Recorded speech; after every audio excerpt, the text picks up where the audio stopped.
So it has the camera at the front, the solar panel on the top, and then two floodlights on each side. And this is what I call a lazy kit. You don't need any electrical connection. It's super easy to install. It has these two floodlights to illuminate the path at night in front of your garage. It records in 2K and supports a microSD card, but you can also connect it to the Reolink Home Hub Pro to centralize all your cameras. It's waterproof, has both color, night vision and infrared, and a few other features. This is called the Reolink Solar Floodlight, and inside the package we'll find the camera, the accessories and a manual, which I believe that you won't need. So this is a complete package: camera, lights and solar panel. There are no parts to assemble. You just need to basically screw this to the support and that's it. The solar panel is fixed and can't be rotated, but the side floodlights can be adjusted in any direction. On the front you have the lens and infrared LEDs. On the bottom the sensor and the USB Type-C port if you want to connect to a charger directly, and also the slot for the microSD card, which we can go up to 512 gigs. On the back there's this screw mount to attach to the bracket that we will place on the wall. Then you just need to decide where to install it. I did choose the center of the garage, which has no electrical connection. Then I just drilled two holes, mounted the bracket on the wall, then just screwed the camera in place and done.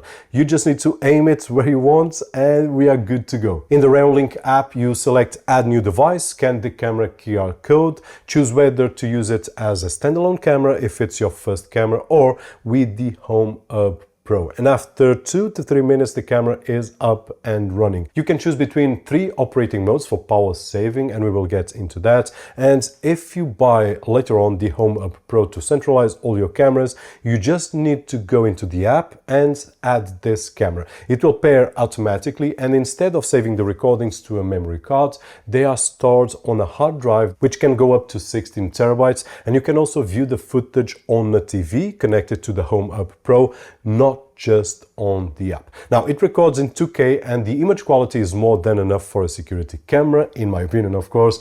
During the day it's just excellent, and at night it has 2 modes. The infrared if there isn't enough light, but if you approach and the floodlights turn on, then the night image becomes with color as well. And of course you can choose your preferences in the app. Battery life is always a concern on any of these cameras. This one here has 7,800 milliamps, which is huge, and on the Reolink website they state that one full charge is enough for 3 months of usage. So on my testings and on my setup facing north front of the garage, which barely gets direct sunlight, only a little bit during the morning, but even so it's enough to charge the battery, which is one of the largest that I've seen on this kind of camera. Now it only records when it detects motion and only turns on the lights when something approaches, so the battery lasts a long time. So in my testings, even intentionally triggering the lights at night and using it heavily in the morning, for example, it only uses about 5 to 6%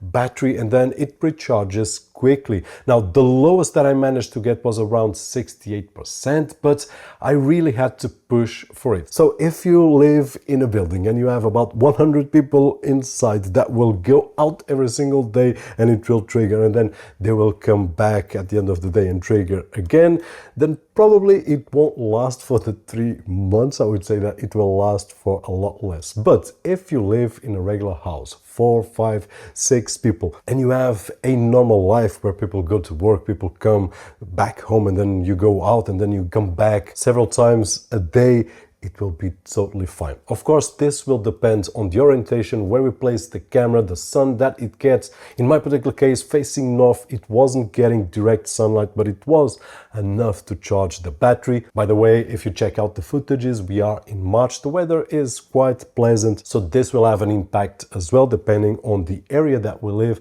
depending on the weather that we have. But if I had to compare with other cameras that I tested so far, it's among the top, probably the best in terms of energy consumption. Now the light intensity can be adjusted as well. It's very good, and you can illuminate roughly a 15-meter yard straight line.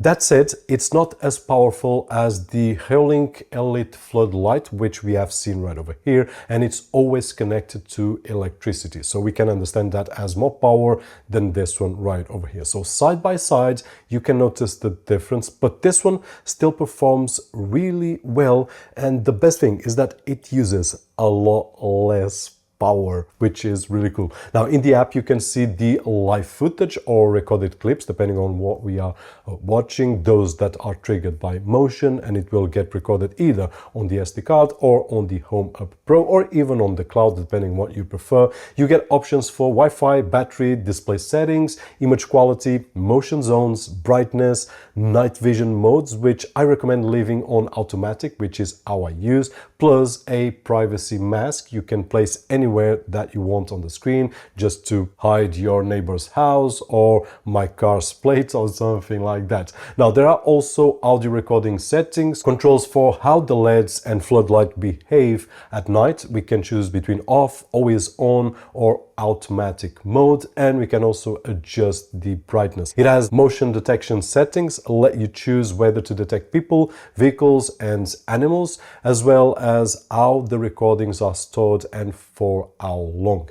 You can receive notifications on your phone when motion is detected and even activate an alarm, either here on the camera itself or even on the Home Hub Pro, as we have seen on other videos. So in my opinion, this is an option for someone that is looking especially for simplicity, that is looking to put something on the outside, on the garage, near the door, where you don't have electric wires or you don't want to bother passing electric wires, but at the same time you want a great image quality. And besides that, with the help of two floodlights, which are all embedded, and in terms of looks, it looks really nice. The only thing that we need to get caution is the area that we will place. The best area was not where I placed, but I wanted to do the test right over there because facing north will give me the worst case possible in my particular case, and if it works there, it will work anywhere on my house. So yeah, this is a lazy kit, which in terms of price is also a lot more affordable than the Elite Floodlight. Links will be down below. Hopefully you've enjoyed this video. Hopefully you've enjoyed to meet the Reolink Solar Floodlight. If that was the case, don't forget the usual thumbs up right over there, which is really appreciated on this side of the screen. My name is Roberto, and as always, I'll see you on the next one.